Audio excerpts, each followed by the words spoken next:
Kiedy myślisz o Szwecji, wyobrażasz sobie Ikeę, klopsiki i blond włosy. Czy może raczej koszmar na ulicach Sztokholmu, który stał się europejską stolicą przestępstw z użyciem broni. W 2017 roku prezydent USA Donald Trump skomentował to tak. Last night in Sweden. Who would believe this? Sweden. They took in large numbers. They're having problems like they never thought possible. Niestety dziś widzimy konsekwencje tych decyzji. W tym odcinku kompleksowo przeanalizujemy, jak do tego doszło. Zaczniemy od spojrzenia na niepokojące statystyki przestępczości. Następnie przyjrzymy się źródle tych problemów, czyli demografii i samej polityce migracyjnej. W tym wszystkim nie zabraknie również wątków historycznych oraz spojrzenia na aktualny stan gospodarki. A wszystko to, aby dostarczyć Wam pełny obraz sytuacji.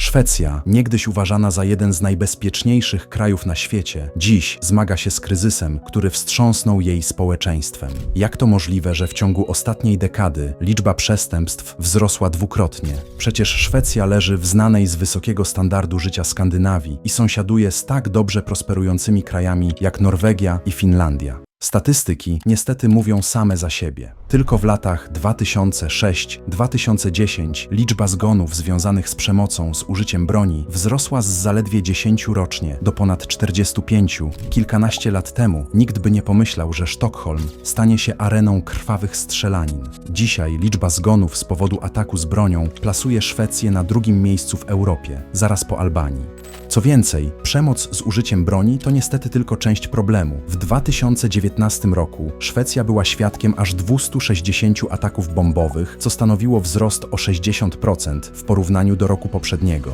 Eksplozje te są w większości wynikiem starć gangów walczących o kontrolę nad rynkiem narkotykowym. Najgorsze jest to, że nie są to odosobnione przypadki, lecz systematyczne działania, które stają się coraz bardziej powszechne, zwłaszcza w dużych miastach jak Sztokholm, Malmö czy Göteborg. W kontekście tych przerażających liczb warto zadać pytanie, co doprowadziło Szwecję do takiego punktu? Aby znaleźć odpowiedź, musimy cofnąć się do źródeł tych problemów, które leżą w demografii i polityce migracyjnej. Szwecja od lat 70. prowadziła bardzo liberalną politykę migracyjną. Kraj ten stał się schronieniem dla tysięcy uchodźców z całego świata, od Bliskiego Wschodu po Afrykę. Szczególnie znaczącym momentem był rok 2015, kiedy Szwecja otworzyła swoje granice dla rekordowej liczby 160 tysięcy uchodźców, co stanowiło największy napływ imigrantów w stosunku do liczby ludności w Europie. Te zmiany zaszły tak szybko, że społeczeństwo nie miało szans się na nie przygotować i miało ogromny wpływ na strukturę demograficzną kraju. Imigranci, którzy przybyli do Szwecji, zaczęli osiedlać się głównie w dużych miastach na południu kraju, gdzie klimat jest znacznie łagodniejszy, a dostęp do pracy i usług najlepszy. To właśnie w miastach koncentracja migrantów jest dziś największa, a całkowita liczba mieszkańców o pochodzeniu imigranckim przekracza już 20% całej 10-milionowej szwedzkiej populacji. Jednak sama liczba imigrantów to tylko część problemu. Ważniejszym elementem jest trend w strukturze demograficznej. Podczas gdy średnia liczba dzieci przypadająca na kobietę w Szwecji wynosi około 1,7, to wśród imigrantów jest ona znacznie wyższa. W efekcie, jeśli się to utrzyma, rodowici Szwedzi w ciągu kilku dekad mogą stać się mniejszością we własnym kraju. To budzi nie tylko obawy społeczne, ale także prowadzi do sytuacji, które mogą poważnie zagrozić stabilności kraju. Jednym z najbardziej jaskrawych przykładów było spalenie Koranu przed meczetem w centrum Sztokholmu. To wydarzenie z 2023 roku wywołało falę protestów w Szwecji, ale co gorsza, było realnym argumentem Turcji przeciwko przyjmowaniu Szwecji do struktur NATO. Jak widzimy, problem ten ma już tak poważne konsekwencje, że zaczyna wpływać na politykę międzynarodową i relacje Szwecji z innymi krajami. Pewnie jesteście ciekawi, dlaczego sytuacja zaczęła wymykać się spod kontroli. Głównym powodem jest nie tylko skala migracji, ale także tragiczna polityka ich integracji. I mimo, że wielu z nowych przybyszów chciałoby się zasymilować, to najczęściej trafiają do dzielnic już zmagających się z problemami społecznymi i ekonomicznymi. Brak znajomości języka, różnice kulturowe oraz wysoki poziom bezrobocia to tylko niektóre z barier, z jakimi muszą się zmierzyć. W efekcie powstają zamknięte społeczności, takie takie jak Rinkeby w Sztokholmie, które są znane z wysokiej przestępczości. W wielu takich miejscach widok spalonych samochodów i zasłoniętych twarzy przestępców stał się smutną codziennością. W tych dzielnicach młodzież, pozbawiona perspektyw na lepsze życie, staje się łatwym celem dla gangów. Liczba młodych ludzi zaangażowanych w działalność przestępczą wzrosła o 30% w ciągu ostatnich kilkunastu lat, co jest sygnałem, że problem będzie się niestety tylko pogłębiać. Jeszcze bardziej niepokojące są statystyki dotyczące przemocy seksualnej. Szwecja, która przez lata była postrzegana jako jeden z najbardziej postępowych krajów w kwestii praw kobiet, dziś zmaga się z najwyższym wskaźnikiem przemocy seksualnej w Europie. W 2021 roku odnotowano rekordowe 90 gwałtów na 100 000 mieszkańców. W tym samym roku w Polsce wskaźnik ten wynosił poniżej 2. To naprawdę przerażające dane, które pokazują, jak głęboko zakorzenione problemy społeczne mogą wpływać na bezpieczeństwo i jakość życia w kraju. W odpowiedzi na rosnące problemy, rząd szwedzki został zmuszony do zmiany swojej polityki migracyjnej. Premier Magdalena Andersson przyznała, że dawna polityka integracji imigrantów zawiodła, co przyczyniło się do wzrostu przestępczości i napięć społecznych. Jej rządy charakteryzują się bardziej restrykcyjnym podejściem do kwestii migracji, co jest odpowiedzią na rosnącą presję zarówno wewnętrzną, jak i międzynarodową. Przykładowo, osoby ubiegające się o prawo do stałego pobytu muszą teraz wykazać się znajomością szwedzkiego języka oraz muszą posiadać stałe zatrudnienie. Ma to na celu zmniejszenie liczby osób, które nie są w stanie skutecznie zintegrować się w szwedzkim społeczeństwie. W 2022 roku szwedzki Urząd do Spraw Migracji odrzucił aż 74% wniosków o azyl, co pokazuje, że kraj ten zaczyna wprowadzać bardziej rygorystyczne kryteria dla osób starających się o schronienie. Jednak problemem pozostaje fakt, że tylko 39% osób z nakazem powrotu rzeczywiście opuszcza kraj. Aby zrozumieć, dlaczego Szwecja znalazła się w obecnej sytuacji, warto spojrzeć wstecz na historię kraju i jego podejście do migracji oraz integracji. W latach 60.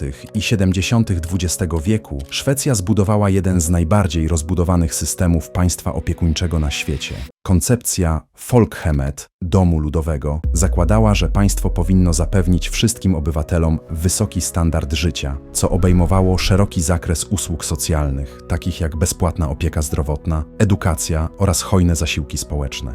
W tamtych czasach Szwecja była również znana z otwartości na imigrantów. W drugiej połowie XX wieku kraj ten przyciągał pracowników z Finlandii, Jugosławii oraz Grecji, którzy przyjeżdżali w poszukiwaniu lepszych warunków życia i pracy. Imigranci szybko znajdowali zatrudnienie w rozwijającym się przemyśle, a integracja przebiegała stosunkowo sprawnie. Jednak pod koniec lat 90.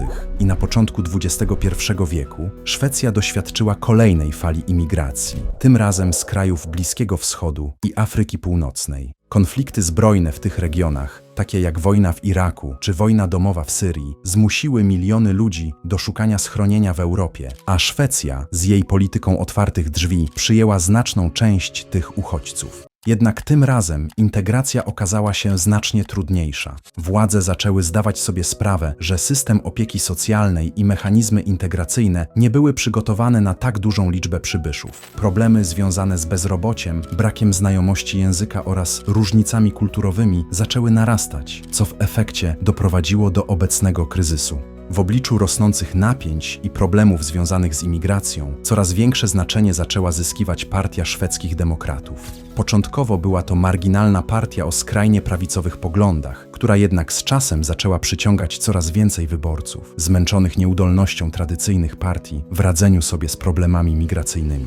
Szwedzcy demokraci skutecznie wykorzystywali rosnące obawy społeczne związane z przestępczością i brakiem integracji imigrantów. Ich kampanie wyborcze często opierały się na postulatach związanych z zaostrzeniem polityki migracyjnej oraz wzmocnieniem bezpieczeństwa wewnętrznego kraju. W 2010 roku partia ta po raz pierwszy zdobyła miejsca w szwedzkim parlamencie, co było sygnałem, że coraz więcej Szwedów zaczyna identyfikować się z ich poglądami. W wyborach parlamentarnych w 2018 roku szwedzcy demokraci zdobyli już 17,5% głosów, co uczyniło ich trzecią siłą polityczną w kraju. W kolejnych wyborach w 2022 roku zwiększyli swoje poparcie do 20,5%, co pokazuje, że ich popularność wciąż rośnie. Dla wielu Szwedów partia ta stała się głosem sprzeciwu wobec dotychczasowej polityki migracyjnej i wyrazem frustracji związanej z narastającymi problemami społecznymi.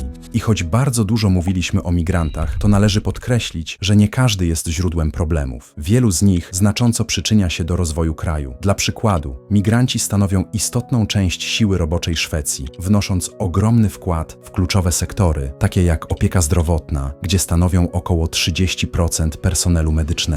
Co więcej, migranci przyczynili się do około 20% wzrostu gospodarki Szwecji w ostatnich 2 dekadach, zarówno poprzez pracę w różnych sektorach, jak i poprzez zakładanie nowych przedsiębiorstw. W Sztokholmie osoby z imigranckim pochodzeniem założyły około 1/4 wszystkich nowych firm. Dzięki ich zaangażowaniu szwedzka gospodarka nadal pozostaje dynamiczna i konkurencyjna. Jednak sama silna gospodarka nie wystarczy, aby rozwiązać wszystkie problemy, z którymi kraj się boryka. Pojawia się pytanie, czy można było inaczej podejść do kwestii imigracji i integracji, aby uniknąć obecnych trudności. Wielu analityków często podaje przykłady Australii i Kanady, które również przyjmują dużą liczbę imigrantów, ale z dużo większym sukcesem integracyjnym. W Australii na przykład imigranci przybywający jako studenci muszą samodzielnie opłacać swoje studia oraz kupić prywatne ubezpieczenie zdrowotne. Aby uzyskać stały pobyt, muszą wykazać się znajomością języka i doświadczeniem zawodowym, co zwiększa ich szanse na znalezienie pracy i integrację w społeczeństwie. W Kanadzie sytuacja wygląda bardzo podobnie. W porównaniu do tych krajów, szwedzka polityka migracyjna była bardziej liberalna i humanitarna, ale okazała się mniej skuteczna w integracji dużych grup imigrantów. Sytuacja w Szwecji może służyć jako ważna lekcja dla innych krajów europejskich, które również zmagają się z problemami związanymi z migracją i integracją. Dziękujemy, że byliście z nami do końca. Może wiecie coś interesującego, co nie padło w tym filmie? Sekcja komentarzy jest zawsze otwarta, a na ekranie wyświetla się film wybrany specjalnie dla Ciebie. Do zobaczenia w kolejnych produkcjach.